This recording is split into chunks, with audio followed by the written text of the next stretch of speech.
வணக்கம் ஃப்ரெண்ட்ஸ், இன்னைக்கு டே 8 of changing தொப்பை டு 6 பேக். ஜிம்முக்கு ப்ரீ ஒர்க் அவுட் எடுத்துகிட்டு கிளம்பிட்டேன்.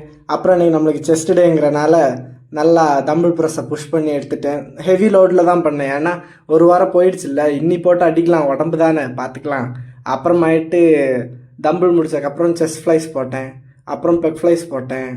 இது பார்த்தீங்கன்னா லோ டு ஹை செஸ்ட் ஃப்ளைஸுங்கிறது உங்களுக்கு லோவர் செஸ்ட்டை நல்லா டிஃபைன் பண்ணும். ஸோ மேக்ஸிமம் நீங்கள் லோ டு ஹை போடுங்க.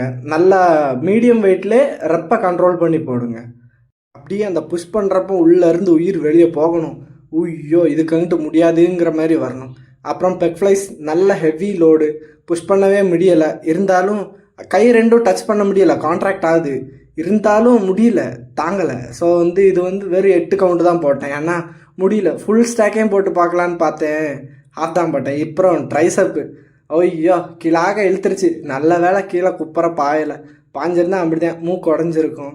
பட்டு அதுக்கப்புறம் வேரியேஷனை கரெக்டாக ட்ரைசப் புஷ் டவுனை கரெக்டாக முடிச்சிட்டேன். அப்புறம் நைட்டுக்கு கார்டியோக்காக ஒரு 2 கிலோமீட்டர்ஸ் நடந்தேன். ஹைவேல தான் நடந்தேன். ஹைவேல என்னென்னா அந்த சென்ட்ரல் மீடியா இருக்குல்ல, அதில் தான் அங்கிட்டு நடப்போம். அதுவே நல்லா இருக்குது ரோட் சைடில் நடக்குது. பாய்.